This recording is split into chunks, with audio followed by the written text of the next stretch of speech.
down the lane I saw the one-way sign, then the flashing light that followed right behind, straight into a dead-end street. So there was I, waiting for the officer to write the fine, dotting every I and crossing every T. I guess he had it in for me.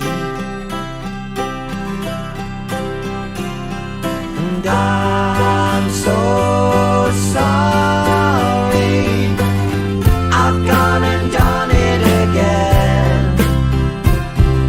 Same old story, I've gone and done it again. When will it end?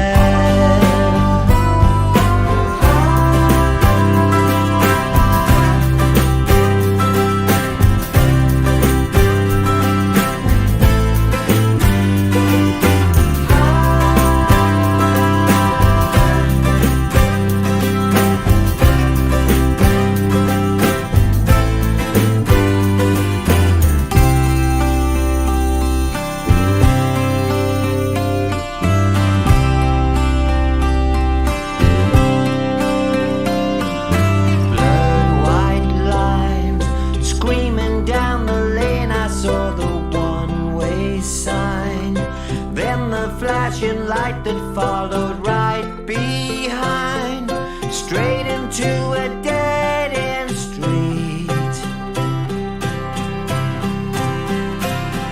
And I'm so sorry, I've gone and done it again. Same old story, I've gone and done it again. When will it end?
Hello, my dear friends.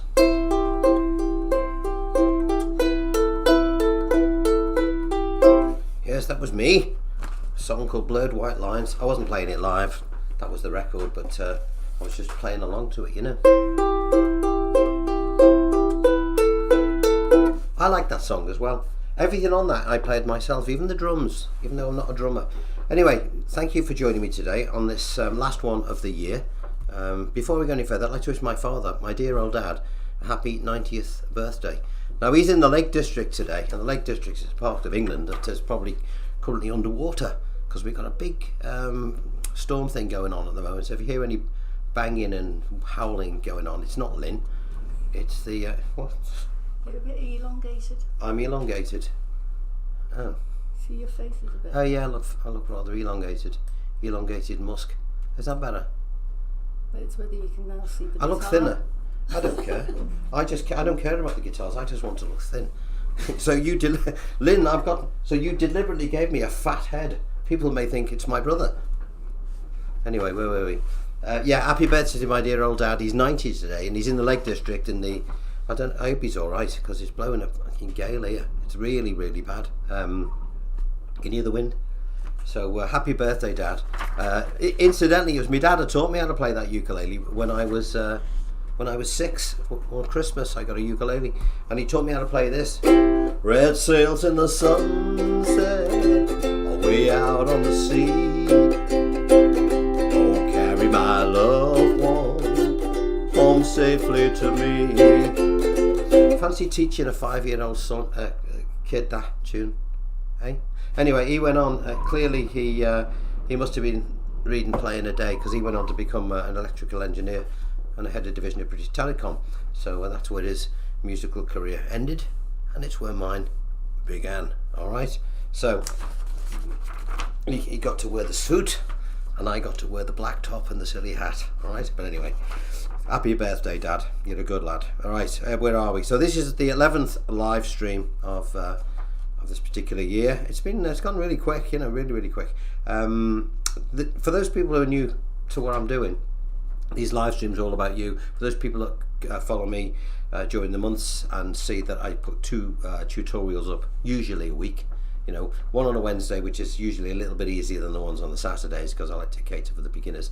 And I also play some ukulele as well for those people that want to get into uke, because it's always a good way to get into guitar, get into uke, if your fingers are not quite used to it.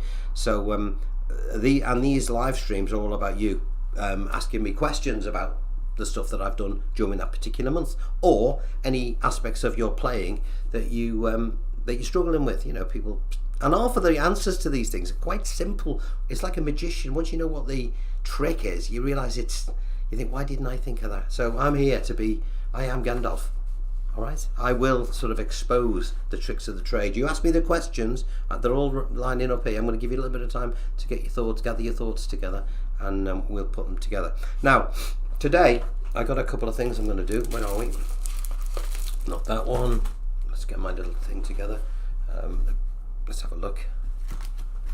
We're going to look at, we did The Sound of Silence. Remember that one?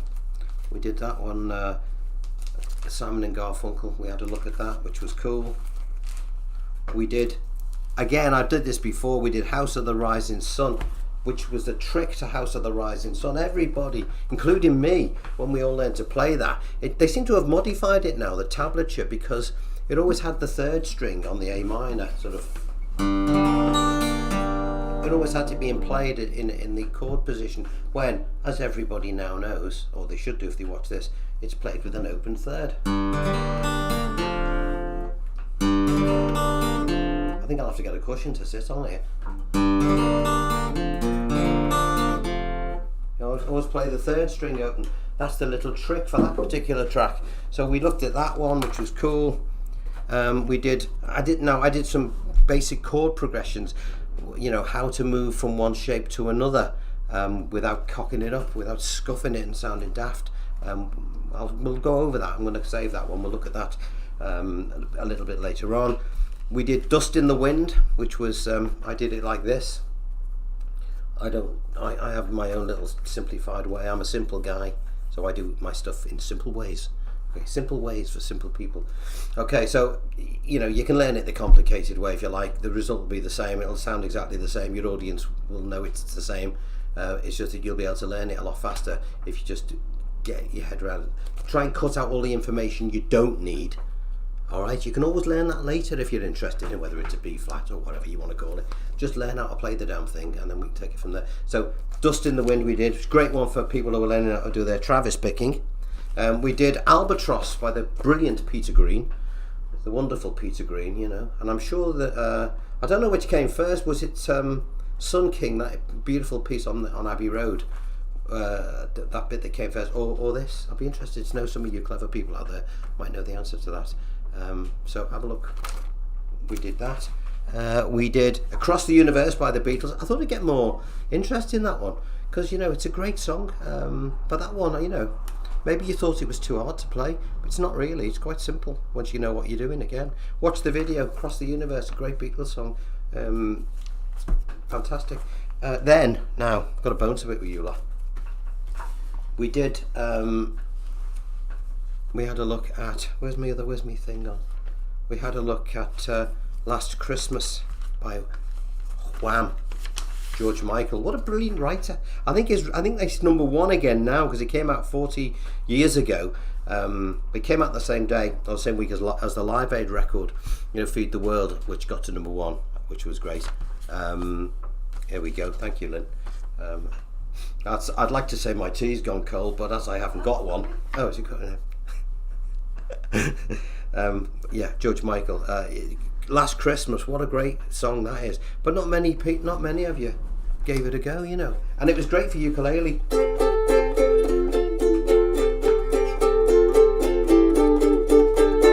You know, you should have done that one, folks. Have another look at it. You know, maybe I did it a bit early, but I tried to do it in time for you to learn how to play the damn thing. So for all you, what can I call you? You people that are on Instagram, bar humbuggians. That's a good word. You won't find that in a dictionary, Tyler. Thank you. What do you reckon about that word, Lynn?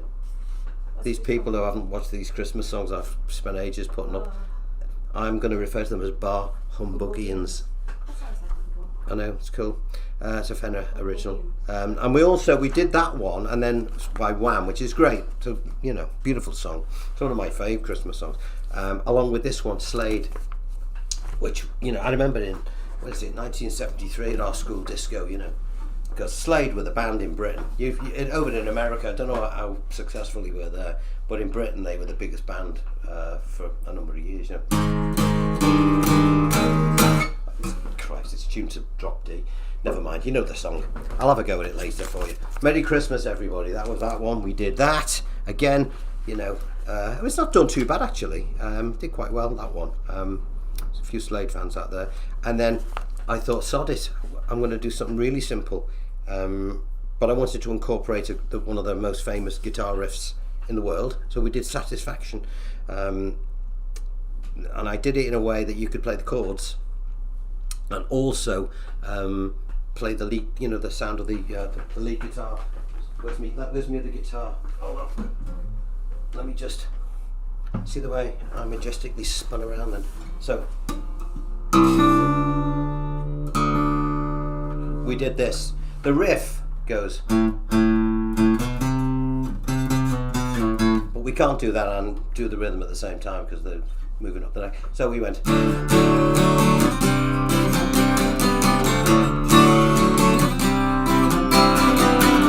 I can't get no, etc. Which was cool. I like that one. Great song. 3 chords, folks. That's all you need. 3 chords. That's your pizza base, if you like. And then the topping that goes on top of the pizza is your melody, your tune, and your lyric. Because that's the song. It's not the chords you're playing. Okay, people don't realise that. Yeah, they think of the chords, the chord sequence as your pizza base, and think of the song as the stuff you're going to put on the top, you know. So we did Satisfaction. So they're the ones that we've done. I think we did 8. So we did 8 tutorials this month. I'll show you that chord change one in a minute. Now, before we go any further, I'd like to, where are we? I want you to hit the like button if you don't mind, because that really helps our channel. What happens if you do it? A little thumbs up for those people who aren't familiar. I'm not familiar with all this stuff either. As you can tell, I'm not. You know, I am a clockwork man living in a digital age, folks, and I need people around me, toddlers and people like Lynn, that understand what button to press. So I'm with you on this one. But if you want to hit the like button, which is that thumb, it gets more circulation. Or subscribe to the channel. And again, subscribe doesn't mean you pay anything for you oldies out there. It just means that you join like the club, and every time I put something up, it'll let you know. And if you don't want to be informed anymore, you click it again and I go away, hat and all. Alright, so you can do that. Everything's free on the channel as well. Every tutorial I put up, you'll find paperwork under there on a link. You click it, you download it, do what you want with it. It's all there. You don't have to pay for anything, and if you want to share it to whoever you like, you have my permission to do so, because it's all my own work. All right, so what's mine is now yours. So there's that. Super chat. Now, super chat, what is that? At the bottom of this video, there's like a little dollar sign, and that's there for people who want to donate to the channel. And the donations, seriously, pay for my tea and my coffee, and Lynn's tea and coffee, and now biscuits, you know what I mean? So if you want to donate, you click that, or super chat. Now, super chat with regards to what we're doing now means that your question, if you have a question for me, that will pop up at the top of the list. So anybody who wants to ask a question, if they are going to make a donation, it will go bing bing bing, and it flashes up on the screen before me, and it comes to the top of the list. So anything you want to talk about regarding your playing, if you do that, that'll come up first. And I'll try and get to as many anyway if I can. But those ones that they're highlighted, and I get to see them first. So and it's that little dollar icon on the bottom of this thing. What else? So what else have we got to do? Right. So I want to also invite you to ask me anything about, anything you want to do in the future, that type of thing, all that sort of stuff. We can get onto all that. Right. So what's the first thing we'll do today? Oh, let's have another look. I did. Do you remember I'm going to do bass runs between chords in a minute, which we'll have a look at. I've got a couple of folks who asked me to do this. Let me just refer to this. Yeah, we have. All right. This one is from, I'll just read a few of these out. A couple of folks who contacted me during the week.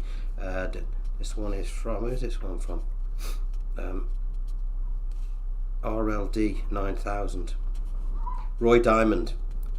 An old guy, 80 years of age. You're not old, Roy. You're only as old as you feel. It's just a number, my old mucker. It's just a number. All right. So enjoy your lessons. Satisfaction by the Road you mentioned. How do I extract the drum track? Well, I didn't extract the drum track. What you do for those people, and it's dead easy. This go onto YouTube, and when you asking for, say you want to play, you practice your guitar to something, but you don't want to hear what they're doing. So, say for example, I was going to do one by Mark Knopfler, Money for Nothing. Well, I want to be able to hear my guitar playing it, not Mr. Knopfler's. However, it's nice to have his band playing in the background. So I would put, Money for Nothing, no guitar.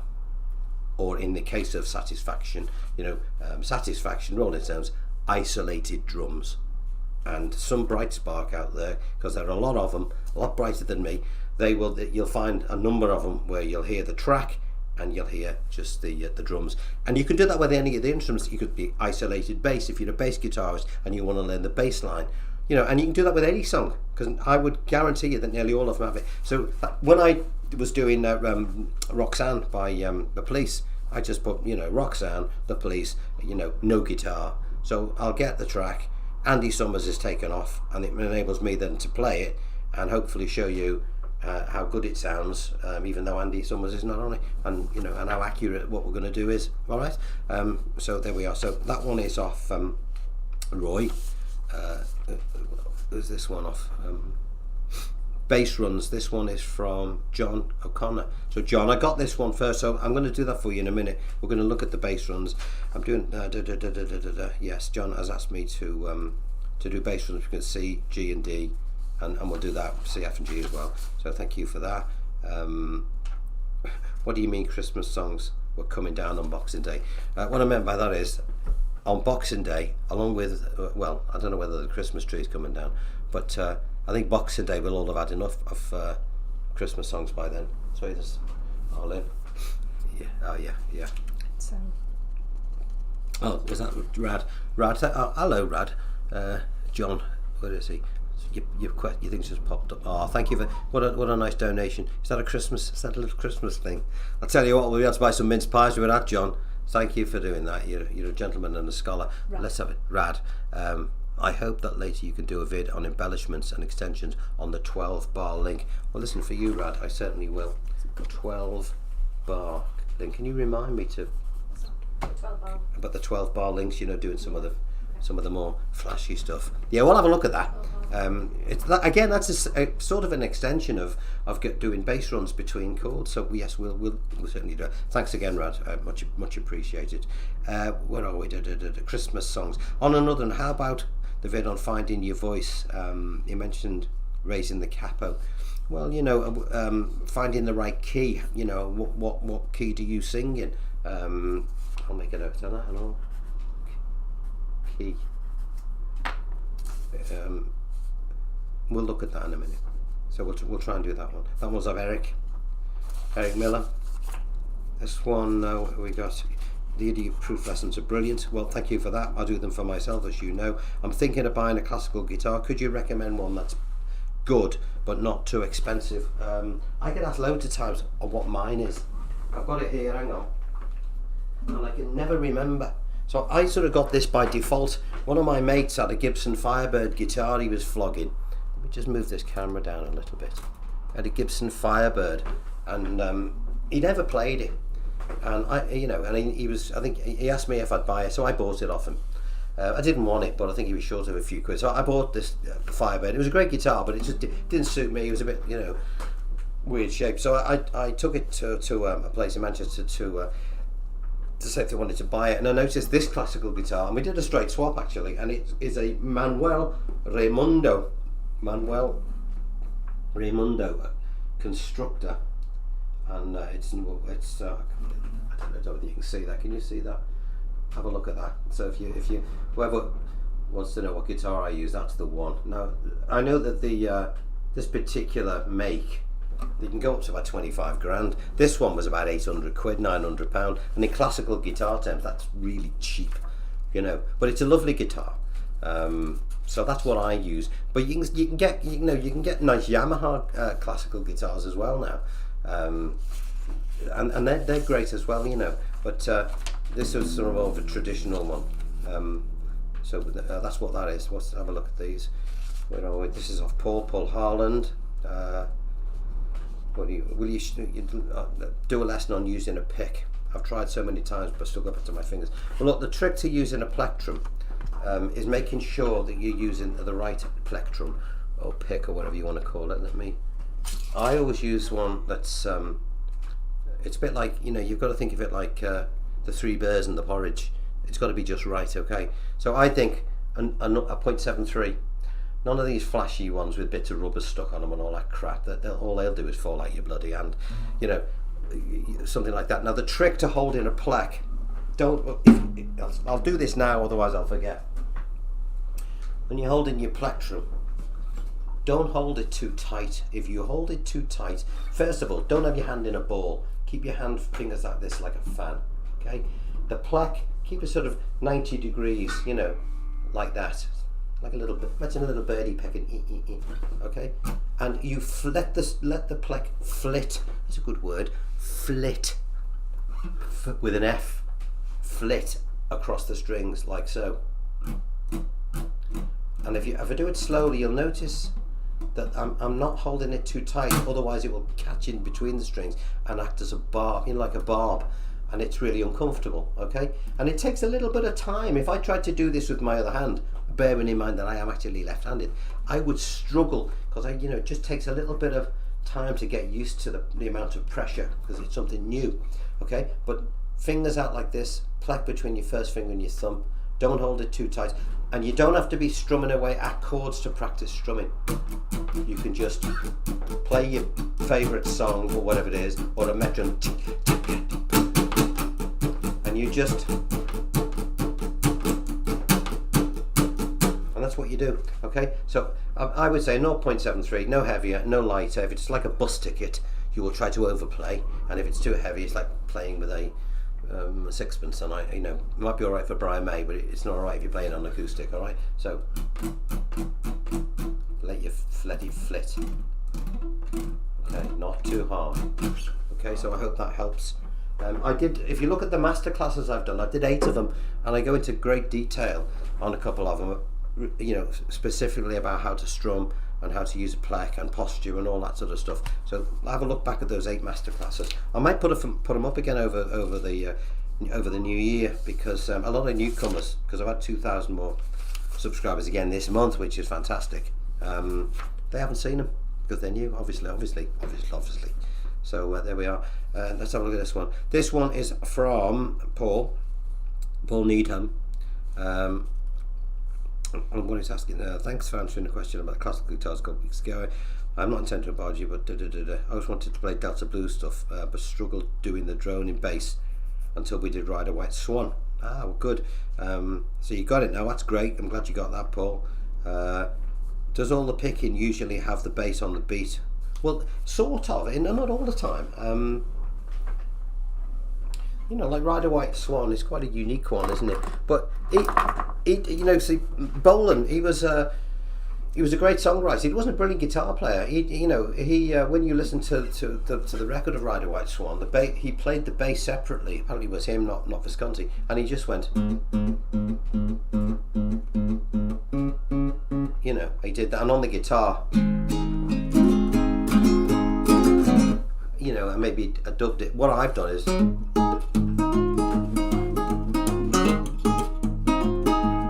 Ride it on out like a bird in the sky. We ride it on out like a you were a bird. Fly it on out like an eagle in a sunbeam. Ride it on out like a you were a bird.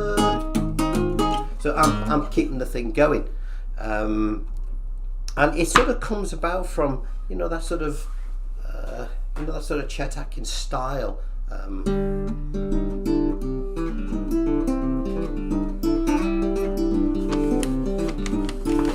With the bass boom, dim dim dim dim.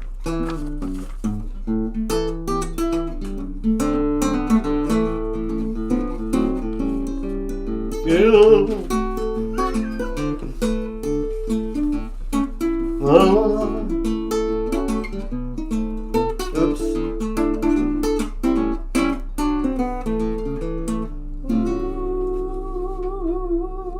Right, Lynn's got some info for me. Lynn is my producer. Now, y'all don't laugh. Oh, sorry. I can't do it. I'd be like a fish out of water. What is this? Any progress on Patreon? Yeah, I'm gonna do the which one? Yeah, Patreon. Yeah, Patreon. Yeah, I'm gonna Patreon. What is Patreon? I can hear you say. Well, one of my clever students said, "Why don't you do Patreon?" I said, "What is it?" And he explained, it's like where people can support a channel like mine. And the idea is I would put all sorts of additional information on this particular thing. For example, I do a lot of recording studio. I don't play the guitar just for fun. Well, I do it initially for fun, but I actually use it to earn a living, as you all know. So outside doing these free tutorials, I'm a professional musician, and I've spent my last 50 years making a reasonable living from playing. So the Patreon site that I'm going to do, if people are interested in what I do outside the lessons, i.e. the work that I do in the recording studio, and they want to follow me around the studio and see how I go about producing my own work and how I arrange things and all that sort of stuff, that will be a feature specifically for that particular Patreon site, whatever it's called. And also, I do a lot of theatre work, writing and producing for theatre. Both musicals and straight plays, so will follow me doing some of that and look at all the past work I've done regarding that and look at the old footage and all that sort of thing. That type of thing. Recently, the most recent thing I've been working on outside my tutorial stuff is my son has got a best-selling book at the moment called, just so happens I've got the second edition here, Amygdala. Beautiful piece of work, absolutely stunning piece of work. And the reviews are fantastic. They're all 5-star reviews. It's selling like hotcakes. It's number one in Epic, because you can see it's a nice epic-sized book. It's not a sort of flimsy pamphlet you can read on the way to, on your local holidays. No, it's you have to invest some time into this. But it's made number one in Epics. It's number 2 in sci-fi and fantasy. I think it was. It's hit the tops of the charts. And a number of them in Audible, because it came out 2 years ago. So the audio version of this came out, second edition, and the audio version came out last week, and it is absolutely great. And what I'm particularly pleased about is that he asked me, Sam, if he could, if his uncle Alan, my brother, my partner for many years, and also my dear brother, if we would provide music for the audio book to give it another dimension. Which has gone down very well, I'm pleased to say, and it's got a lot of music from some of the stuff that Alan and I have done with my band, or our band, Alternative Radio, some new pieces that we've written. So the Audible book is out now. If you're interested in what Sam does, just go to Fennah, and you will find him. It's weird and wonderful. Okay, that's all I'll say. It's not for children. It's weird and wonderful. Okay. And it's thought-provoking, very thought-provoking, and the music that we've put along to get together with the book, it seems to be getting well received, and that's coming out as well as an album in probably in January. So we're working on that as we speak. So again, my Patreon site will shadow me doing that sort of work, and you can see how you put all these things together, how we write songs, how do we write these things for theatre or for TV or whatever. You know, how do I? The other thing that everyone asks me, and I'll mention this now because I will forget. I was digging this out before. Things like cavatina. A cavatina is a piece of music that I always wanted to play as a young guy. You know, in my 20s, being a sort of brought up on pop and rock, I didn't have anywhere near the skill, no knowledge to be able to get anywhere near it. I probably learned the first few chords, and that was it. You know, and I didn't understand the tablature. Now, if you look at this is guitar music at the top, which I don't know any other. I don't know people that can read it. I've never met a guitarist in my life, honestly, other than one of my mates, Kev, who can read, who studies it a bit. But you know, I don't know anyone that can read that. So you know, then you've got tablature underneath, which tablature's all right, but it doesn't actually tell you where to put your fingers. You know, it'll show you what, you know, it shows you what the notes are, but it doesn't tell you what, you know, what shape you need to use. So I do things like this. Now, if you can either learn how to do it like this, which good luck with that one if you want to spend 10 years in music on it, or you can do this, where if you look at mine, you know, there's the shape, you can see exactly where your fingers go, and this will tell you what strings to play. And this is what I call my idiot-proof way of learning things.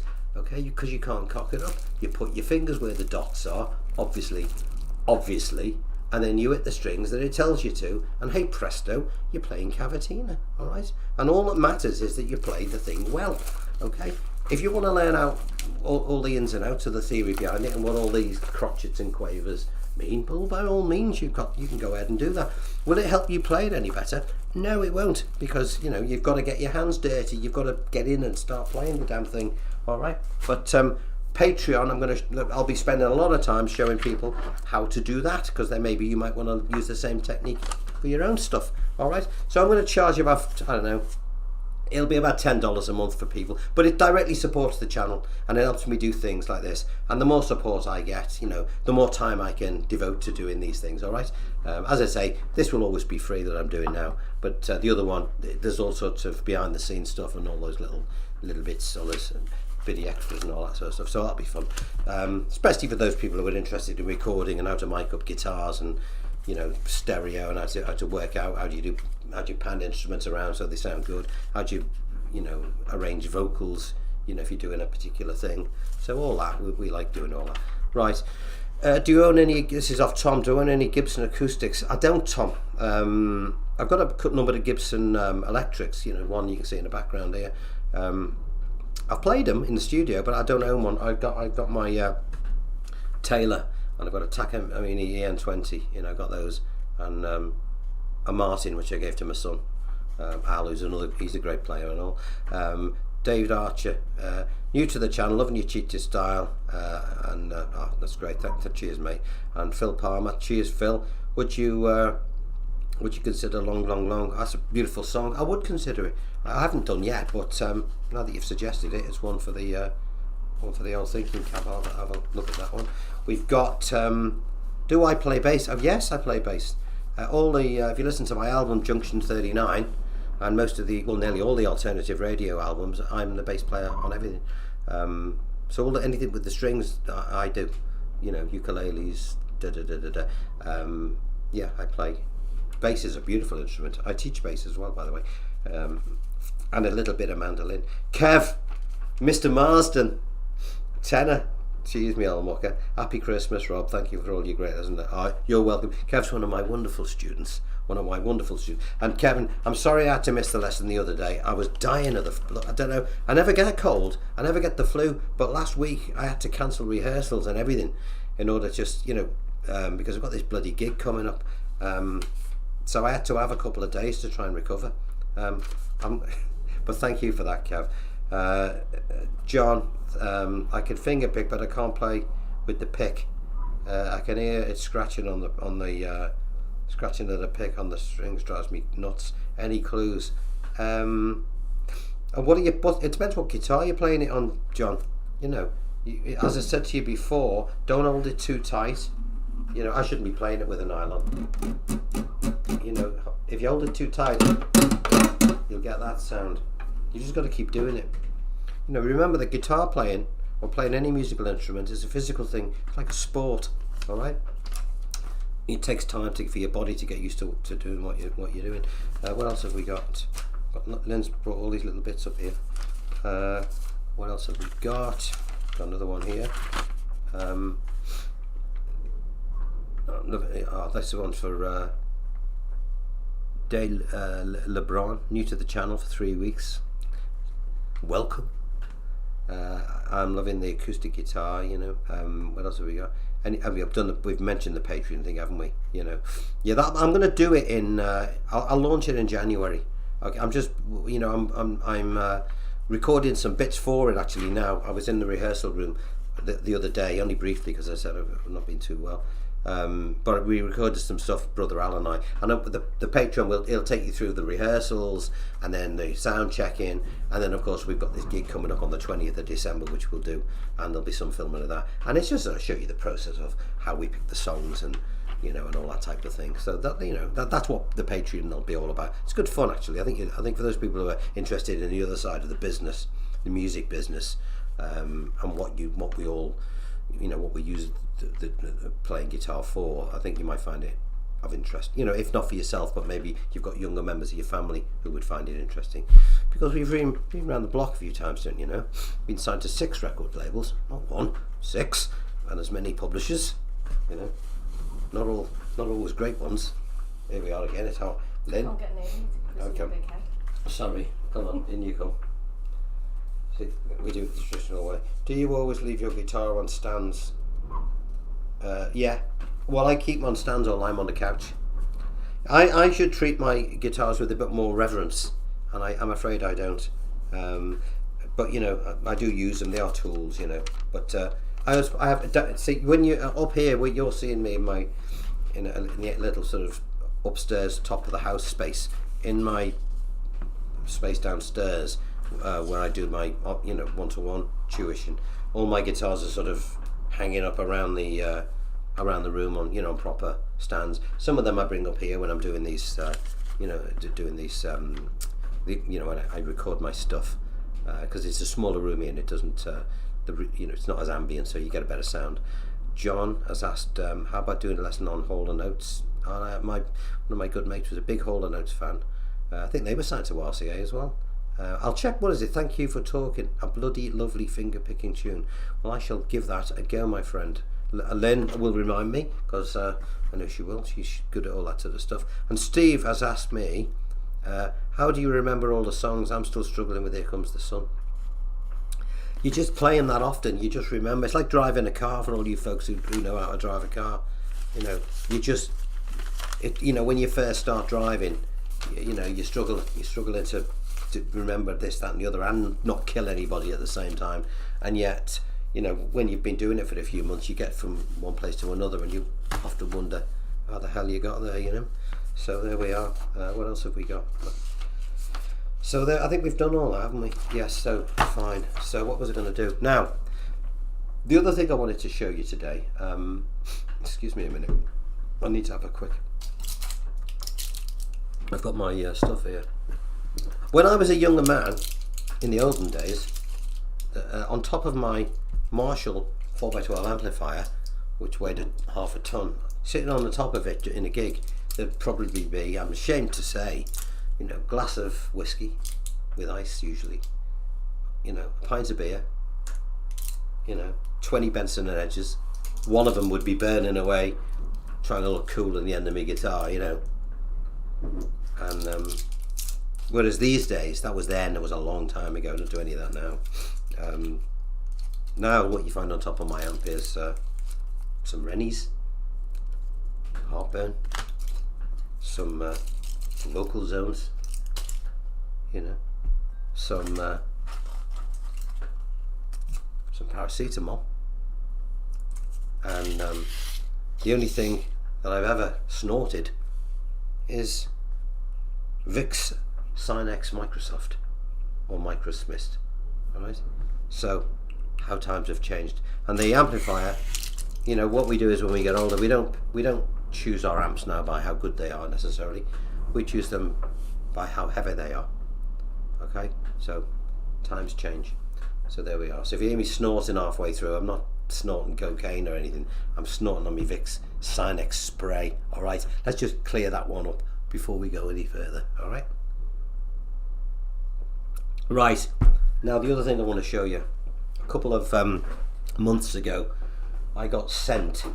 I was asked to review a weird instrument called an Euroband guitar. It's weird because, you know, this happens. You know, it's got no strings. Let's have a look at it. See, there's no strings on it. And the idea, it's designed for, well, it says it's for beginners, but I don't really think it is. You know, I did a review for the people on it, you know, which I thought was a reasonable, fair thing. I'll show you what it does. It's a nice tune. So you've got strings down here, all right? So the strings here, but they're only like mock strings. They don't tune anything in. There are no strings here. This thing on the this tells you what sound you've got.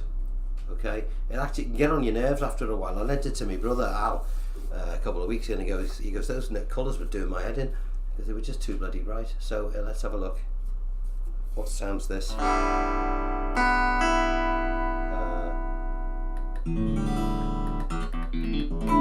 Different sound. Oh, piano. So if I want to get the octave lower.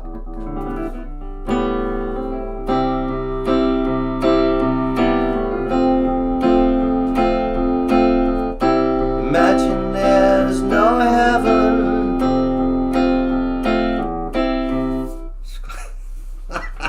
I mean, you can see the.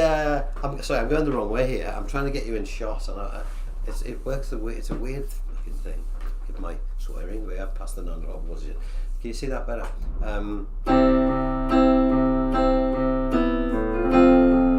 You know, our poor John. It would have been 45 years ago than tomorrow.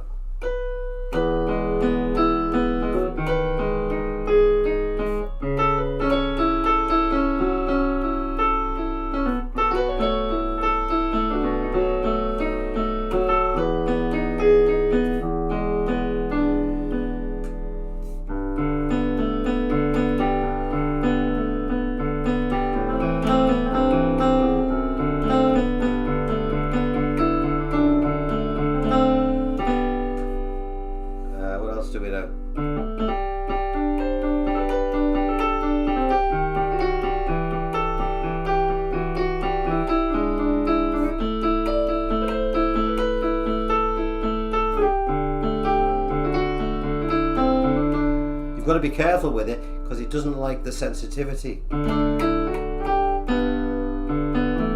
Oh.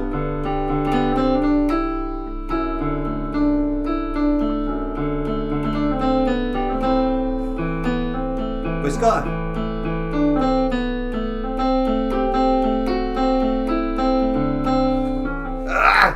Let's see what else it's got.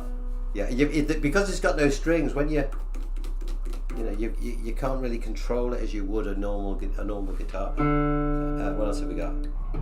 Oh, this one's very blue. Oh, look at banjo.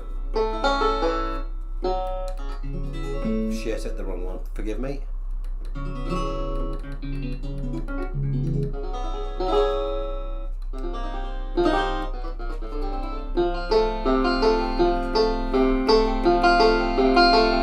Well, take these chains from my heart and set me free.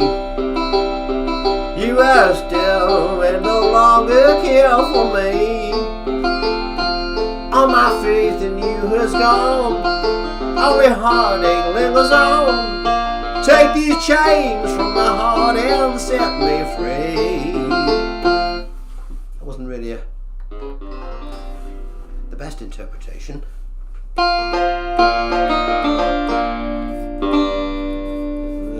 You've really got to be careful.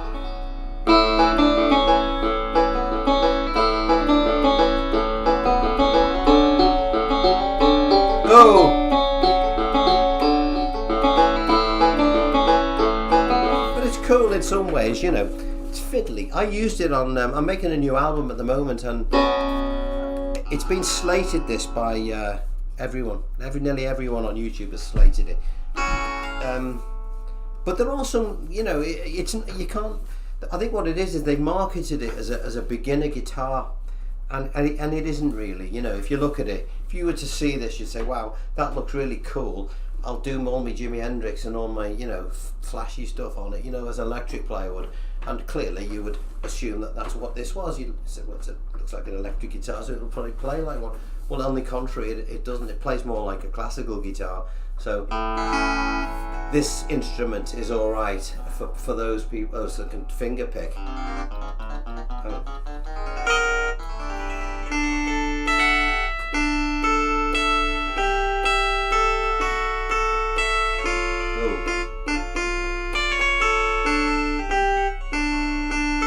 Let me see if I can get this right.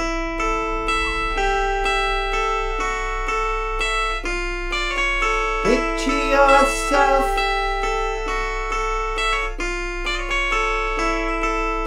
you can see it's got some really nice little it's got some nice quality to it.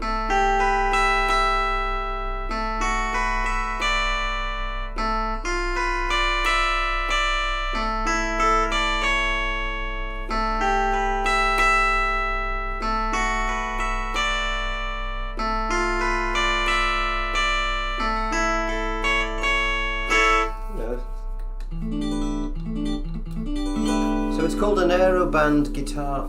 Alright. As I say, it's not a real guitar, and if you're going to learn to play, then you know, buy a proper one. But it's good fun. This I do actually like fiddling around with it. As I say, I was determined to find a use for it. So there's a track on my album, and I've used this, and it sounds great. In fact, there was that little piece I've just played. Then I was fiddling around, so I wrote a track based around that particular little riff. And I use this to do it because I like a lot of keyboard sounds, but I can't play keyboards. So in that respect, it's quite handy. But as I say, I've just it's got its own little speakers here. So what you're hearing is just coming out of the speakers on here. It's got like a beatbox as well.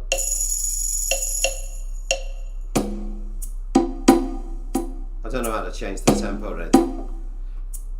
Yeah, shut up. Yeah, okay, fine. But I mean, which sounds good. You can actually plug a microphone in it there, which would look like you'd look like a right dickhead if you did that. I wouldn't do that. You know, that would be really bad. I don't think so. That's not going to happen. Good for kids to do it, maybe. Let's have a look at what we got here. We got Frank here, Frank Yule. I have a baritone uke. I used to get it into guitar. Can't change the strings to normal uke. Thanks for the donation, Frank.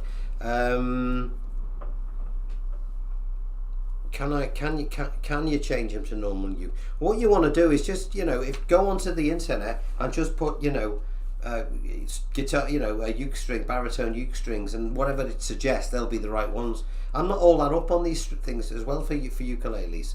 I know that the little ukes are sort of different strings to the other ones. You know, for me, a ukulele should be a little one. Otherwise, you know, if you're gonna have it to with the same pitch as a guitar, you might as well play the guitar. You know, you can actually buy a guitar that's the same size as a guitar, which has just got 4 strings. So if you can play ukulele, but you want to look like you're playing a guitar, and you know, I've tried them and they're pretty good actually. But they're actually guitar sized. Place in Liverpool, I used to do some teaching in called Harmonics.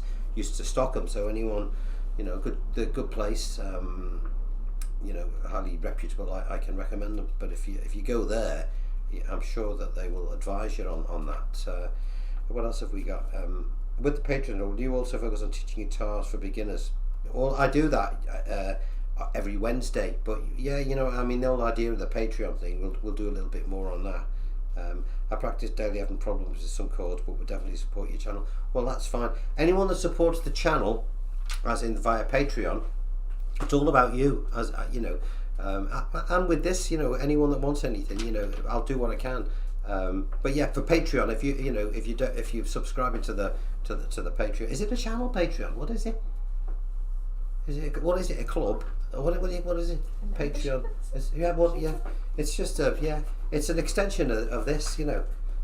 It's like a little, you know. It's a channel. It's a Patreon channel. No, yeah. It's the most popular one. YouTube have something that's similar, but Patreon is the one that everybody knows and goes. It's the go-to one, so that's why I'm going with Patreon. But yeah, of course I'll do that. No problem. And that's what it's all about. What else have we got? We've got maybe quickly Romeo and Juliet. Nah, I can't do it now. I've got to retune my bloody guitar. But again, these are the Patreon things that we can do. You know, if you want something specific, you know, the Patreon is for those people who will subscribe to it, and then I will devote obviously a lot more time to it. When I do these tutorials and stuff for YouTube, the free ones, I have to try and have it's going to be quite broad. So I mean, I've been sitting on pieces of music that I was going to put on, and I've not even bothered doing them because I know they won't get viewed. One is Stephanie by Lindsay Buckingham, beautiful guitar piece, but I know that if I put it up here, a lot of people will think I can't do it, it's too hard, and I won't get any views, you know. So, but specific things like that, if somebody was to ask me on Patreon, I'd say yeah, I'll do it, and I'd do a thing just dedicated to that, and then I'm not getting on everybody's nerves in the masses that really want something that's a bit more, you know, run of the mill, if you like. How about Roy Harper? Roy Harper is an astonishing guitarist. Good suggestion, that John Hawkes. I'll check that out. You're quite right. He is an amazing guitar player. Can you still play Mood for the Day? Oh no, I haven't played it for ages. Steve Howe.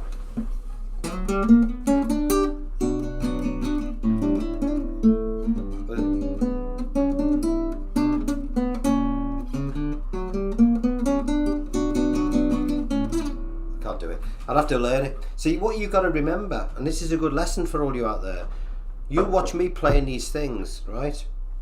And like somebody just said, can you play Mood for a Day? No, of course I can play Mood for a Day, you know, if I practice it for a few hours, you know. But and as I've done a video of it, you can go and have a look at it. So can I play it? Yeah. Can I play it now? No. Why? Because I haven't bloody well rehearsed it. And if you don't keep practicing these things, you can't play them. This is why I have to look at my idiot-proof stuff in order to remember how to play certain things, because I churn stuff out, you know, quite often, you know, for lessons, and I can't bloody remember anything, you know, not that much anyway, you know. What do you think I am, an elephant? I think not. So I have to refer to my own notes, which happen to be those idiot-proof ones that I do for you. Well, I do them for me, you see. That's how they came about. Again, Patreon will go into detail. How do you do them? Well, I'll show you. I'm going to get my pencil, because I use this simple thing that was invented years and years ago, and we have a piece of paper with blank things on it, and I'll show you how to do it. You hum it, and I'll say, well, this is how I would go about doing it. But I have to look at them in order to remember what I've already played. Otherwise, I'll just forget. You know. All the time, it's easy to forget. Now, somebody else asked me if I would go over the Jolene. I'm going to have a look at these in a minute. Let's have a look at some of these. Hold on. Let me just have a quick look. Come here. Let's do a bit of scrolling. Hold on. Let's just have a look at what we've got. Right, where are we? Across the Universe. Yeah, long. I heard you play the song with Slade. Yeah, I've done that one. Just heard landed. Planet Noodle. Where are we? We were going to do some. I said I'd have a look at showing you how to play some riffs between bluesy things. All right, let's have a quick look at that. So, when we did our little blues thing, here we are.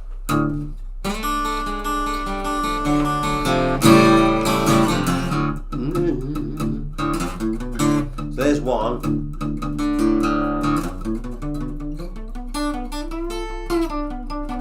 Two. I'll go into detail in a minute.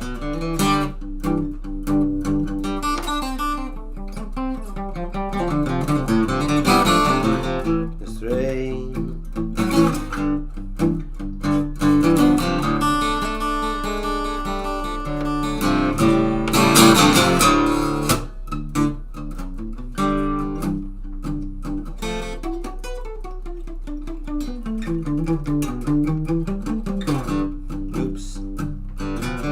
Who cares? Just look them in the eye and pretend everything's fine. They'll never know.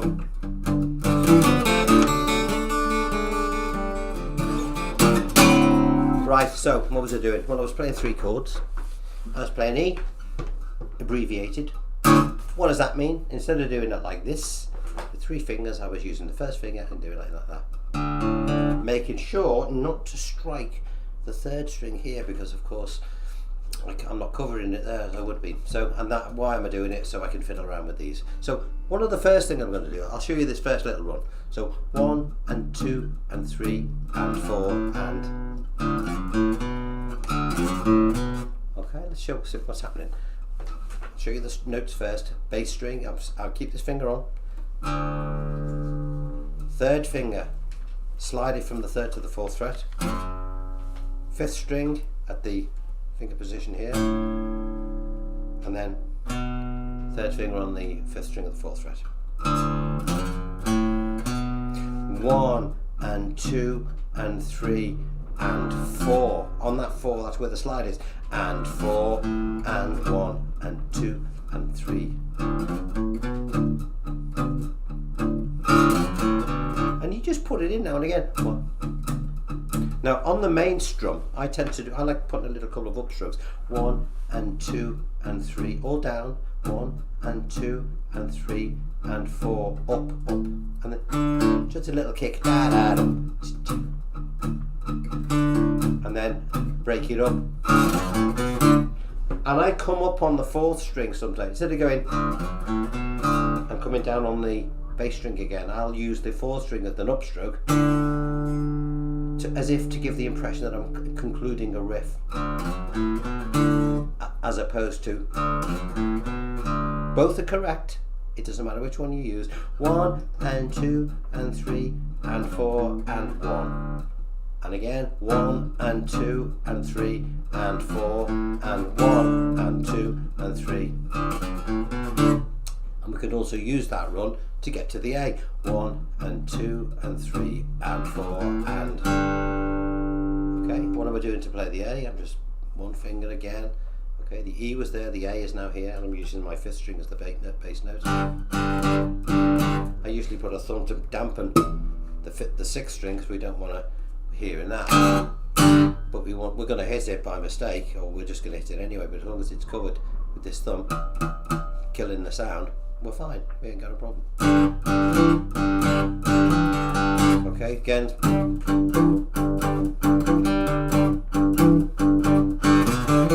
And you can do the same run on the A, of course. Okay, 1 and 2 and 3 and 4 and 1 and 2.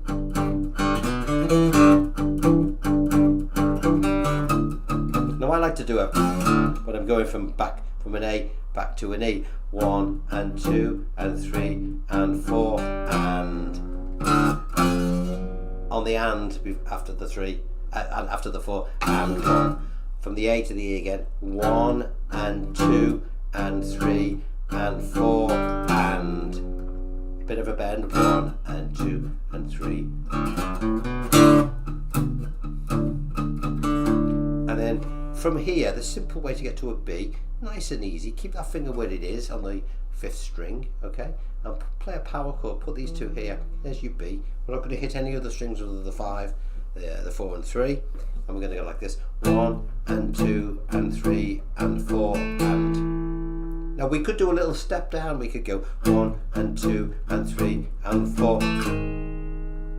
Okay, I'll do that again. 1 and 2 and 3 and 4 and on the and we've got an upstroke here, and then we're jumping into that B flat. 1, I'll do it again. 1 and 2 and 3 and 4 and 1 and 2 and 3 and 4 and. So 1 and 2 and 3 and 4 and 1 and 2 and 3 and riff. 1 and 2 and 3 and 4 and 1. Now I do another run here, or we can do another run. We can do something a little bit more lengthy. Okay, 1. This is a 1 bar run. Okay, what does that mean? It's count to 4. 1 and 2, as we did before, and 3. 1 and 2 and 3. 1 and 2, 5th of the 4th. 4th string at the 2nd, slide then from the 4th string from the 4th fret to the 6th, drop your first finger onto the 3rd string at the 4th, slide back from the 6th to the 4th. You can watch this again on the 4th string and to the 4th string at the 2nd fret. Goes back to there. I'll do it again.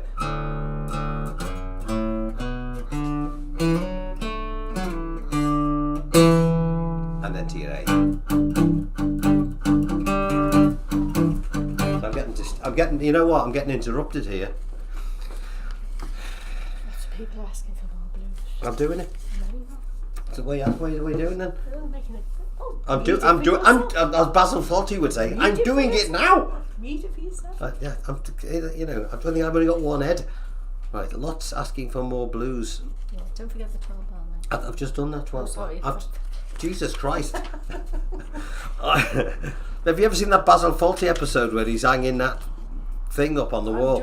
I'm doing that. Where's Yes, you are. I'll have a go.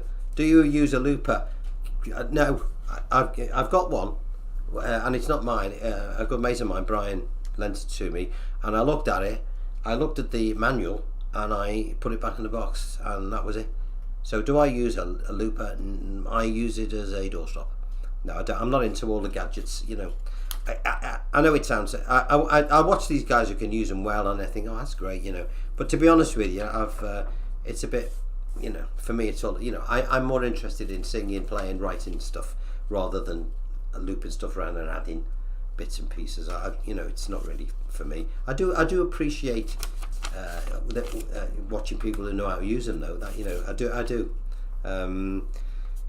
Had a chance to put something together for Stephanie. Yeah, I've just saying. I've got Stephanie. It's over there behind me. You see it on that line on my couch. It's there, waiting to be done. But I know that if I do it, I'll get about bloody 700 views. And some people will love it and others won't. So I'll probably put that on the Patreon, and I'll spend a bit of time on that. Some of these more complex things, the ones that I think people want to do. Again, with a lot of the even the bluesy stuff that we're doing. I can show you roughly what I'm doing now, but I can't go into too much detail. It just takes a bit of time. Let me just turn this thing off.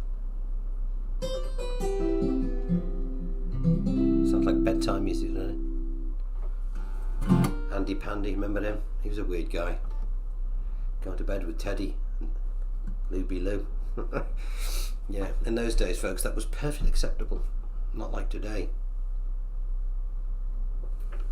It's fun, all that hoo-ha over Snow White. I'm enjoying all that. It's great fun, isn't it?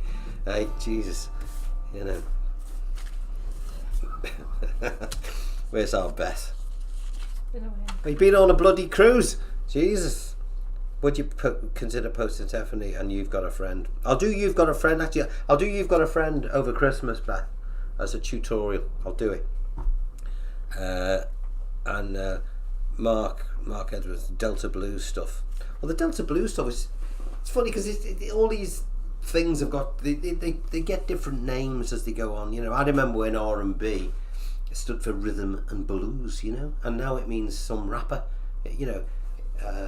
I remember when gay meant happiness, where now it means something to do with sexuality. All these words change over the years, as do terminology. And Delta Blues, it's like Travis picking. I'm Earl Travis. He used to use one finger when he picked. So all that sort of stuff. But he had one finger, and it was great. And that's where the phrase came from. However, that phrase has been pinched for just general sort of folk picking. So this is known as Travis picking now. With the alternating bass.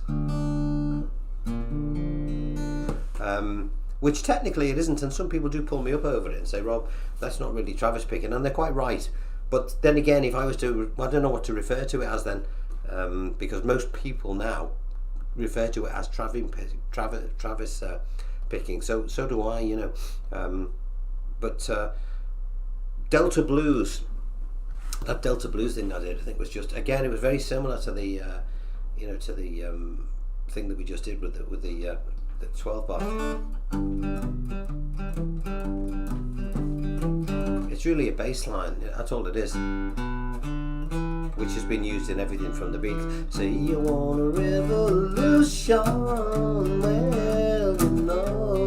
Boland. Well, did you ever see a woman walking across New York City with a frog in her hand? Only Boland could have thought of those lyrics, But well, that's easy as well. Best way to do your Delta blues, or to do that, is get with one finger, right? Cover it across the A. Instead of doing that, just one finger like this on the A, and to start off with your plec again.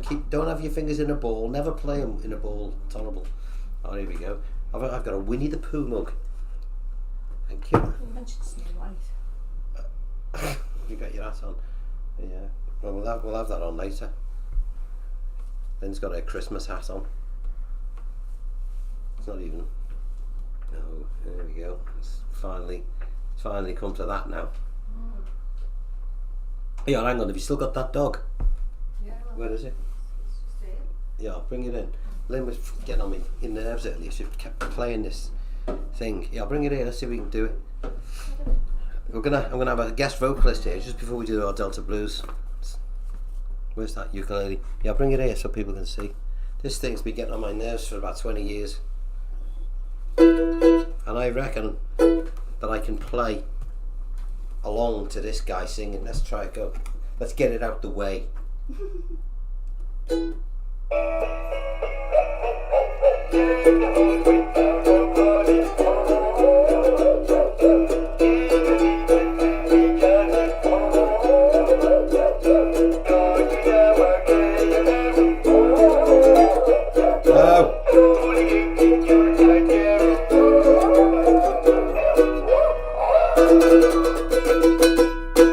Right, that's it. Take it away, please. Very nice. There we go. I'm getting a little bit humbuggy myself. Right, let's get back. Let's get back to our Delta blues, shall we? Yeah, look, can you put that on there before I kick it over? My mistake. Thank you. Yeah, so Delta blues. Sorry for that. It's a little interlude there. A little Christmas interlude. Okay. So, A, one finger across.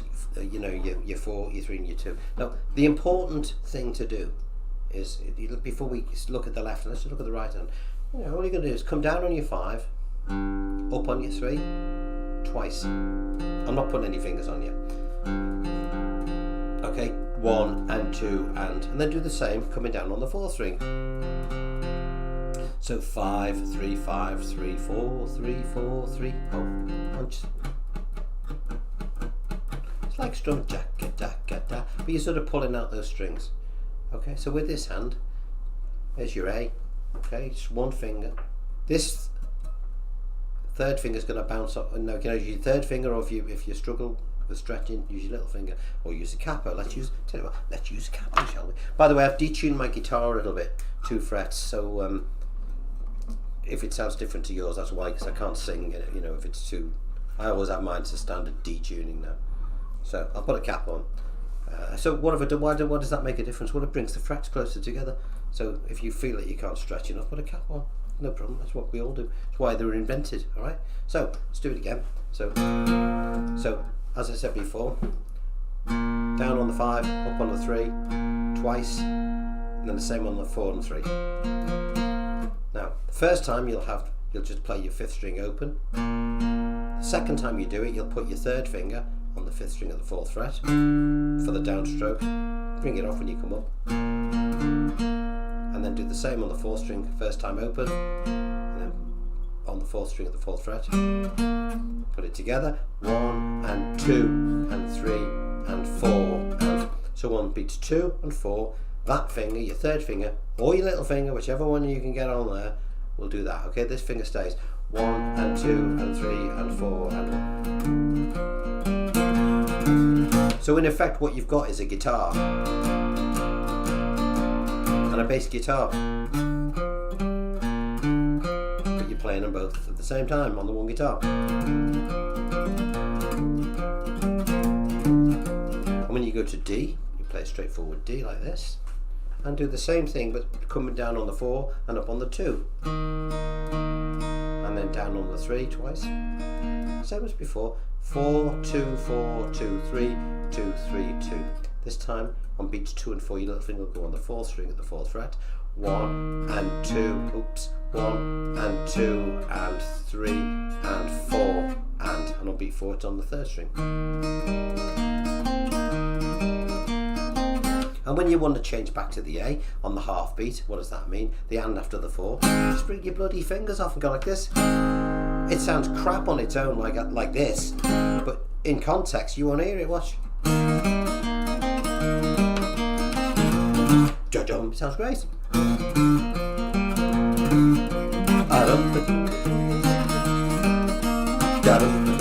Back to the A, and then to E again.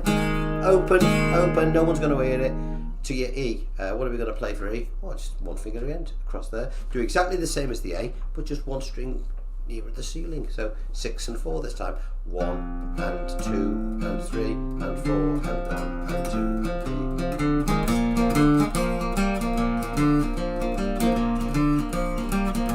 To D. A. E. D.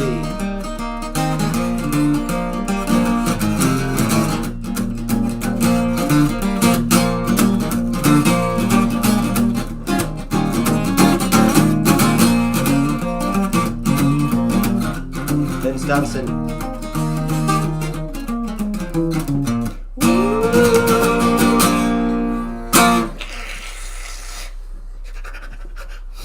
Right, so we'll do a bit of Delta Blues. Again, we can go into much more detail with all this sort of stuff. What have we got here? What am I looking at, Lynn? Have you ever dreamed of music in your head before? Yes, I have. Dreamed it. You've never heard before. And if you did, could you repeat it when you... no, yeah, I've done that. In fact, I've done it. There's a track on my next album. In fact, there's one on... There's one on that happened on Junction 39. It's called I'll Never Give Up, and I had this tune in my head. It probably is somebody else's. I don't know. You know, they always say in our business, where there's a hit, there's a writ. Okay, so but it's called I'll Never Give Up, and that melody I woke up with that one. But the best melody that's happened, and it's going on my next album. I'll tell you more about it when it's done, because I'm working on it at the moment. But that, you know, that is very unusual for that to happen. In your dream, you're thinking of a great song. There's funny that there was one occasion, and I've got it on my phone, and it was only a few weeks ago, and I woke up and with a melody, and I thought, fucking hell, that's great. And I came in this room here from the bedroom, you know, and I had my phone because Lynn was asleep. I didn't want to wake her up, and I'm humming this. I think that's brilliant. I've got it. I'll remember it. And then when I woke up the next day, I came into the thing, listened to the phone, and you know, I realised immediately that I was singing "And I Love Her" by the Beatles. You know, like Jesus, you know, it wasn't exactly the same, but clearly that was what was in my mind, and it was disappointing. You know, bloody hell. I thought it was too good to be true, and it was, but there you go. So sometimes you can win with them, and other times you can't. But it's great when it happens, you know. The worst thing is having a dream about a great song, and you wake up and you realise that you've forgotten it, you know. But then again, we also have another saying in our business, and that is, if you think up a melody and you think it's great and you forget it, it wasn't good enough.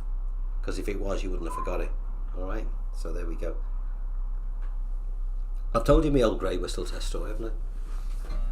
You remember the TV program, famous program in Britain called the Old Grey Whistle Test, and none of us knew what it was. But apparently in Tin Pan Alley, where the older publishers were, the guys on the door on days like today when it's freezing cold, they had the big long trench coats on, you know, big grey trench coats, and they'd be at the bottom of the Brill building or whatever building it was, and freezing all day. And above them were all the officers, were all the Neil Sedakers and the Carol Kings, and all they were. And they'd hear all this music coming through the windows all day. And at the end of the day, the publisher would lock up when they'd all gone home, and he would come down the stairs and lock the front door, and the the tune that the guy on the old grey, wearing the old grey coat, you know, the doorman, whatever tune he was humming, told the publisher the catchiest tune that he did all day while he's been standing outside, and that was the one he would invest his money in, and that's where it came. The old grey whistle test. So it's not to do with dreams, but it's the same sort of thing. You know? If you remember it, you know clearly that the guy in the you know, the doorman outside freezing his bowls off, the one he remembered was the one that they'd invested. Anyway, a little bit of a story there. What else have we got? Can we have a little look? Davey boy, 10 quid. Thank you for that, my friend. You're a gentleman and a scholar. Phil Palmer, thank you very much for yours, Phil. Billy, cheers, Bill. All these donators. There's going to be mince pies coming down here, I can tell. I can think of it, I can't play with the pick. We've done the pick thing, haven't we? What else have we got? Cavatina. Yeah. You've got to do Cavatina, folks. It's a grade 8. And the picking on it's dead easy. The left hand's hard. Again, I've done a tutorial on here, but I'll have another look at it on Patreon. Anything that's specific we can look at on there for you people who are interested in doing that. What's this one? Yeah, Star Trek thing. Island. Thanks, John. I hope we have a good Christmas. We'll do our best, my friend. Yeah, look at this, John. Rod and the Faces, Stay With Me. The first record I ever bought was Stay With Me. I bought it by default. I wanted to buy Telegram Sound when they never had it, so I bought Stay With Me because I didn't want to walk out the shop with nothing. What's this one? I'm dacking in my head. This is on Mark Edwards. Every time I listen to music now, I'm dacking in my head. Good, because that's the way you do it, you see. You know, us people that play by ear, we don't just know what it is. You know, it's all rhythmic, the way it works. You know, we don't read the crotchets and the quavers. We sort of know we get into the rhythm of what the pieces are. What else? If you want a finger pick with music, my first track was Smashing Pumpkins. It's an easy one. It doesn't matter what, you know, trying Travis picking since I saw your video a few weeks ago, getting a bit better every day. Thank you. You're welcome. You will get better with it. You know, Travis picking, look, this is all it is. Watch this. You know, use these two fingers for now. Put your thumb on the 5th string for now, and put your second finger on the 2nd string, okay? And do that, 5, 2. And then bring your thumb to the 4th string, and with the first finger, play your 4th string with your thumb, and then come up with your finger.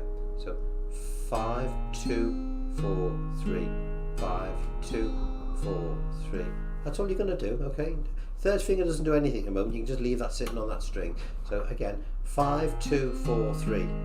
4 things you've got to remember. 5, 2, 4, 3. Thumb, finger, thumb, finger.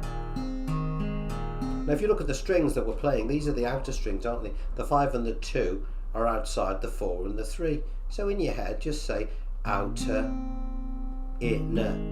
You know, like that. Have a little rhythm. Outer, inner, outer, inner, outer, inner, outer, inner. And then put a chord on. Let's think of an easy chord. A minor. And then all of a sudden, sounds like something. And then let's turn it into a C. Playing the same strings. Why the same strings if it's a different chord? Well, when we're playing the A minor, that's the A string, is it not? If I change that to a C, that note now becomes a C, so I'm going to stay on that string as the root note. Then I'm going to go to an E minor. Okay, now the E note is now here, so I'll do exactly the same thing. Instead of using a 5, I'll use a 6. 6, 2, 4, 3, 6, 2, 4, 3, 6, 2, 4, 3, 6, 2, 4, 3. And then G. Same. 6, 2, 4, 3, 6, 2, 4, 3.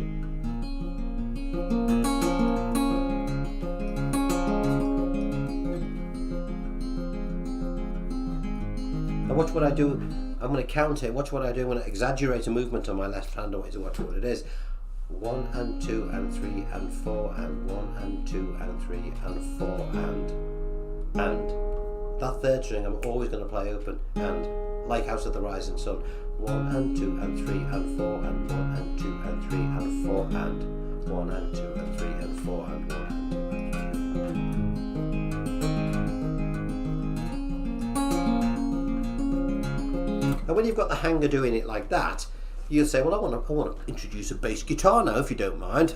I can do that. Well, what you do then is you say, well, we're starting on the 5th string, aren't we, with A minor? Do we have a string above it? Yes, we do. So we'll go, instead of hitting the 5th string twice, as in 1 and 2 and 3 and 4, and we'll go 1 and 2 and 3 and 4, and so we'll alternate. Come off on the 3rd string at the end. I'm doing 2 bars. What does that mean? 1 and 2 and 3 and 4 and 1 and 2 and 3 and 4 and okay, 2 counts of 4. 1 and 2 and 3 and 4 and 1 and 2 3 and 4 and 1 and 2 and 3 and 4 and 1 and 2 and 3 and 4 and same with the C. Notice the way I'm putting a finger up here now to cover the bass note, because when I play the C like that, do I have a string above it to bounce to? Yes, I do, but it's an E, so I need to cover it. I can either bring the finger up and go, or I can play the C like this, as in the boxer.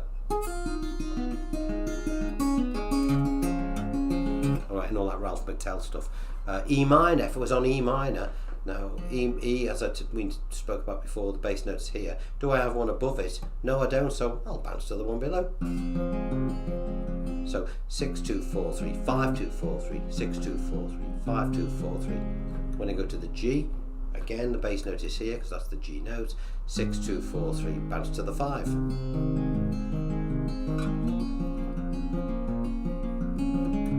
Dum dum dum dum dum dum dum dum dum dum dum dum. What nylon strings guitar do you play? I've just mentioned that one, I think. It's a Raimundo. It's this one. This one is for Wayne. Wayne, one more time for the there we go. Take a look at that. It's a Raimundo. This one was about 800 quid. It's not expensive for the classical, but you can get them a lot cheaper. But that's a traditionally made classical guitar, the one I've got. Certainly not the best one. They go up to about 25 grand, that particular make, you know. So and the guitars that you see people like John Williams playing, they're 35, 40,000 pound guitars. So mine's crap by comparison, you know. But it's a nice little guitar. But usually the more you pay, the better, the easier it is to play. That's the thing, you know. They don't buy these things to fight with them. They buy them so they're easy to play. What else have we got? Right, it's getting to the time of the night now, folks, where, you know, if I don't get any more questions coming in, I'll assume you've had enough. What time is it? It's 10:30. We'll finish at 10:30. So if you've got a few more questions coming in, if you've got any more to do, now's your time to say them. All right. So we're getting to that witcher now. I'll leave you to put a few bits in. Shall I sing you a song before we go? Yeah, watch. Now, one other thing that I do with my ukulele, which I find quite unique, in order to make it sound interesting, say I was going to play the chord C. If I was to do this, it sounds, well, you've heard that hundreds of times, but if I was to do this, it sounds, ooh, that sounds different, but I'm doing it upside down. I'm sort of going up, down, rather than down, up.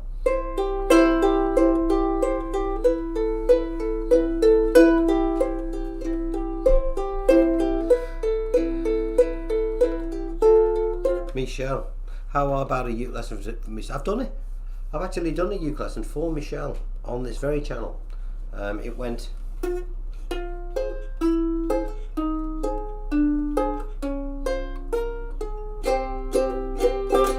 Oh, Michelle, my belle, these are words that go together well. My Michelle, Michelle. Ma belle, son démon qui vont très bien ensemble, très bien ensemble. Lynn's pulling faces behind my back here. Jesus. Alright, that was Sticky Fingers 58. Thanks for that donation. That little rendition for you there, my friend. I have actually done a tutorial for that, but I'm thinking of doing it again because clearly I did it ages ago, and as always, all my newcomers, they haven't seen the bugger, so I'll do it again maybe. Give me something to do over Christmas, alright? So, what was I doing? Oh yeah. This is a song when I got stopped by the cops. Again, I got done about 4 times in a week you know, and I was only going about 4 miles an hour with the same set of lights in Crosby, you know. I swear to God, you know. Anyway,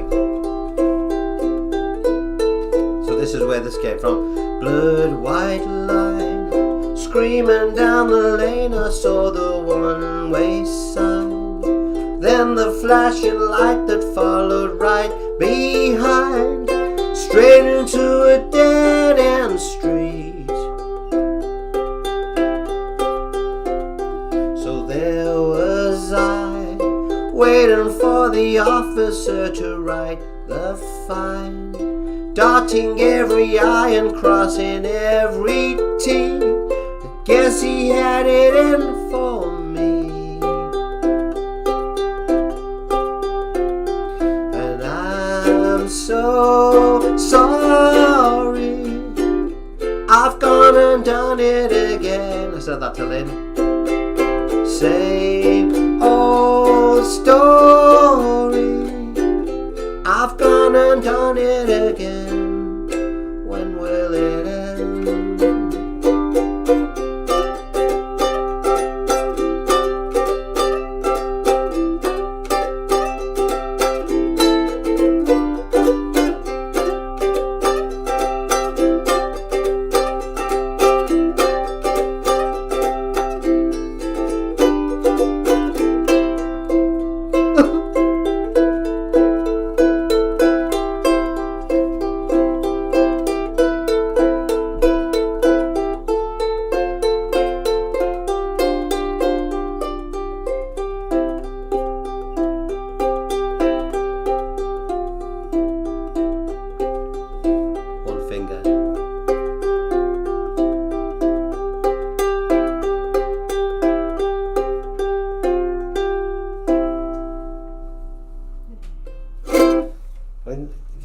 You're supposed to clap.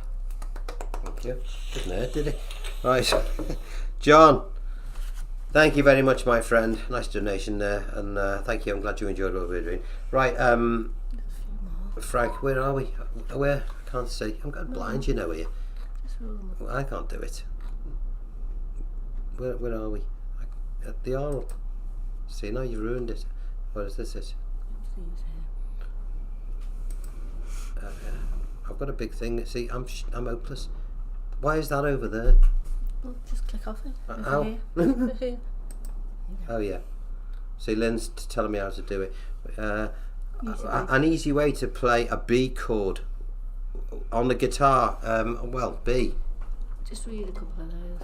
Okay. You stay here with me, Lynn, so I don't forget. Now I've got as I said, D tune. So this one, the easiest way to play a B chord is play an A chord like this. Okay, A. You've got to keep this finger free, your first finger.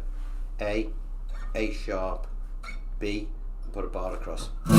Or power chord it, which is easy to do if you're doing all downstrokes. Only power chords only work if you're doing downstrokes, as in. Okay, what am I doing? First finger on the B note, which is there, and then you can either use one finger to cover the 4 and the 3 at the 4th fret, or use these two here. Okay, easier to show you like that. Okay, you can only play those 3 cut notes though. Well, if you're playing rock,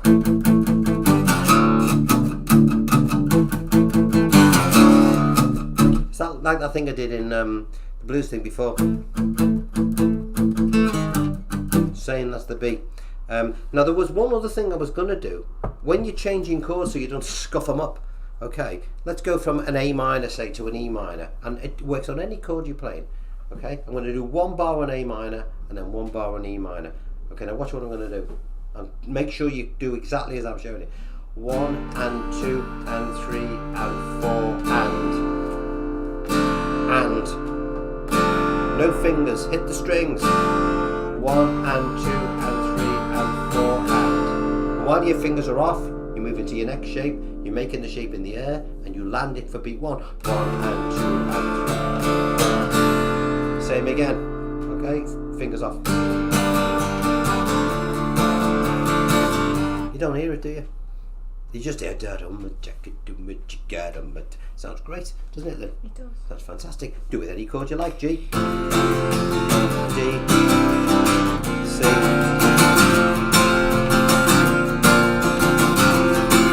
great, gives it a little bit of oomph. So that's how you do it when you're changing chords. Now clearly if you're playing bar chords, you know, but you know, you sort of do it anyway. And when I say you hit the strings open, you don't go and make a great big meal of it. Obviously, you do it sort of like subtly, you know. So I was going from a C sharp minor to an F sharp minor.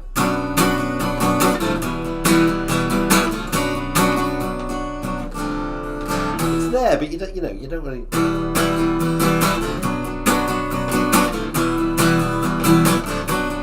But that's how you do it, you know.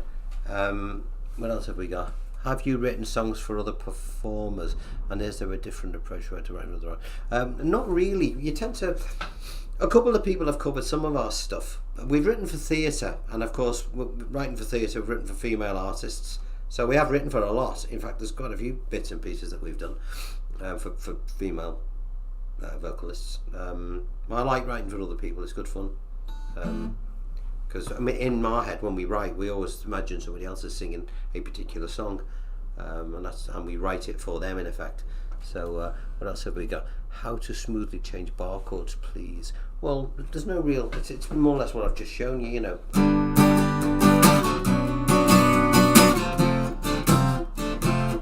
You always hear something, don't you?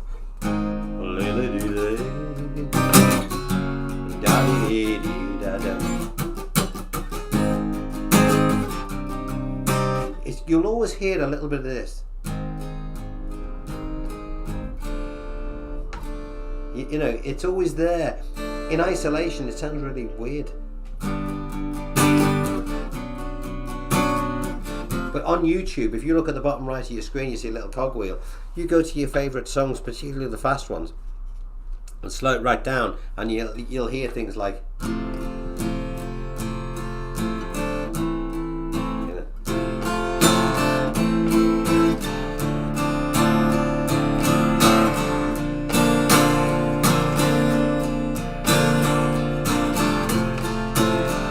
That's the way it works, you know. What else have we got? Sorry. What? Oh, Florence! Flo's been. You had to see Macca, didn't you? Paul McCartney, Flo. You know, I'm envious. My mate does the sound for him, Pablo. So he would have been at that concert that you went to see. In fact, Pab is coming to our concert on the 20th, Florence.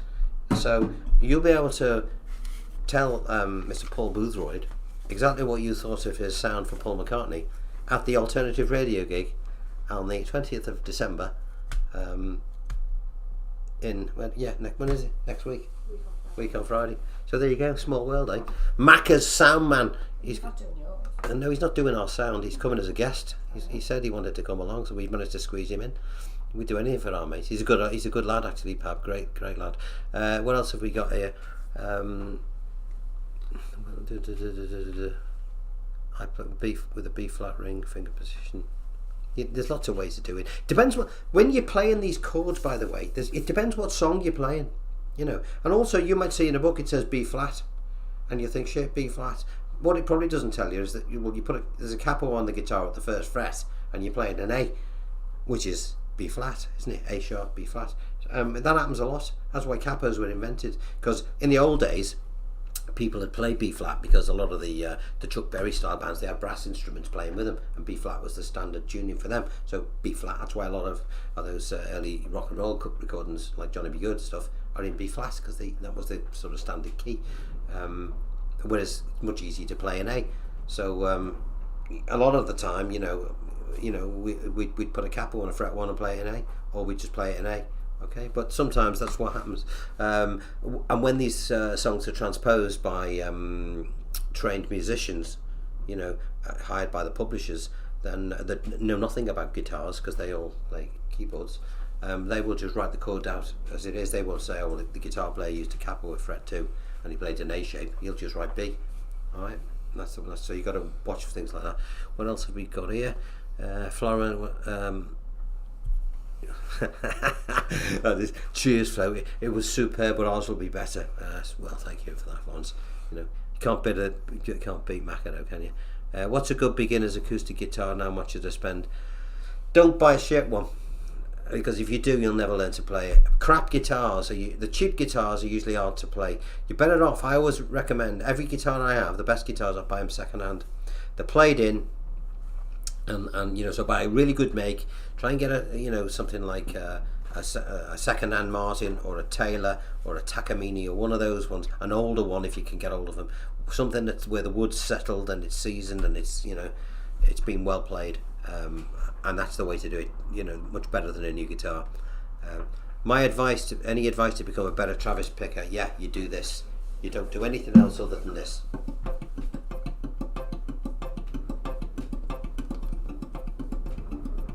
And you can do it without driving the whole neighbourhood nuts.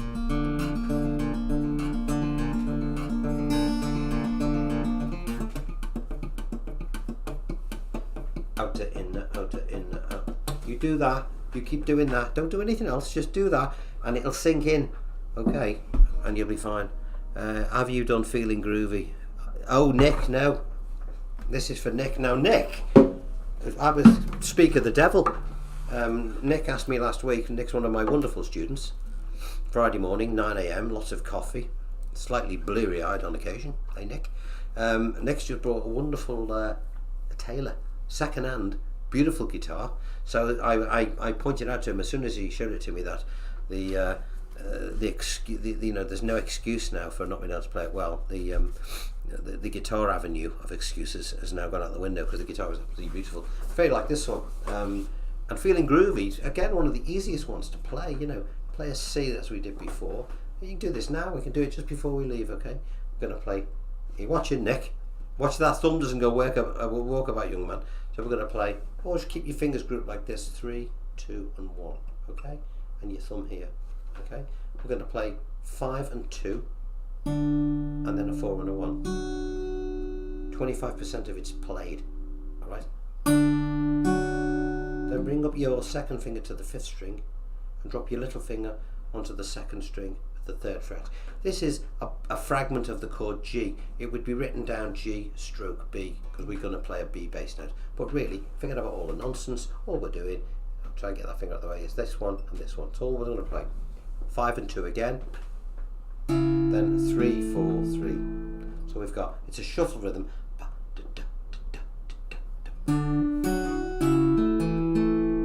Okay. 3rd shape, 1 finger. 5 and 2 again. 3, 4, 2, an open 2nd string.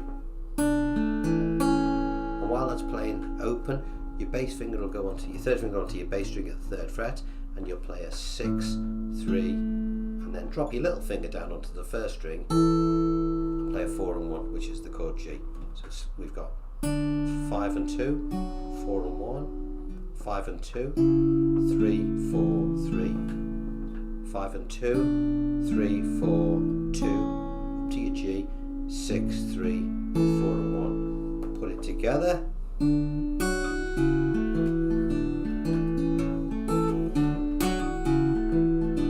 then we sing it.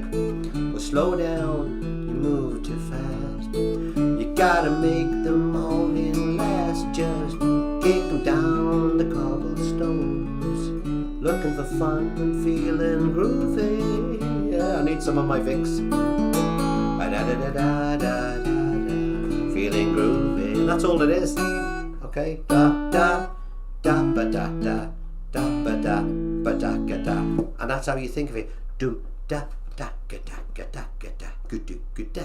1, 2, 3 and 4 and 1 and 2 and 3 and 4. 1, 2, 3 and 4 and 1 and 2 and 3 and 4. 1, 2, 3 and 4 and 1 and 2 and 3 and 4. 1, 2, 3 and 4 and 1 and 2 and 3 and 4. Alright, so there we have Feeling Groovy for our Nick. Right, I've got a couple more here before we.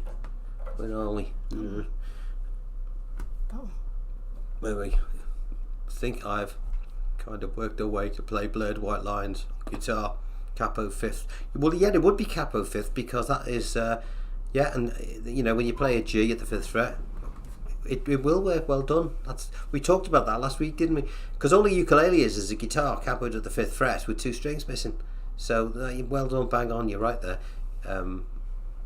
I like Blurred White Lines. I think it's probably one of my favourite songs on that album. For those that want to hear it, go to robfennah.com because you'll find out all sorts of stuff about me on there for those who are new to what I do. But the Junction 39 album, you can get it, you can buy it on there. You can buy the individual tracks. So you can buy Blurred White Lines now when I've gone and have a good listen to it. And it features this very ukulele that I've got here, and it features this guitar, and it features that nylon and the bass guitar, and it also features me playing the drums, which is something I can't do, but I thought they sounded pretty good. And of course we've got me and Arlene doing all the U's and the R's as well, so it's good fun. We enjoyed that one. Anyway, listen, Lynn, I'm going to get Lynn up because I wanted to say, would you like to say goodnight to these wonderful people and wish them a very Merry Christmas?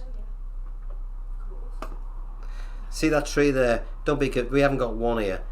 This is a 3-story building. We've got, how many trees have we got downstairs? 2. Got 2 on the bottom floor. No, 3. You just put one up in the other room. Yeah, so hang on. So we've got, how many have we got? Yeah, there's 2 down the bottom house. No, 3. Oh, is it? Oh yeah, 3 down the bottom. We got 2. How many have we got downstairs? 1, 2, 3.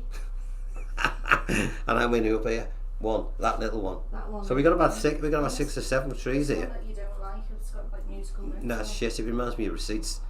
It reminds me of receipts for the accounts. I don't like that one at all.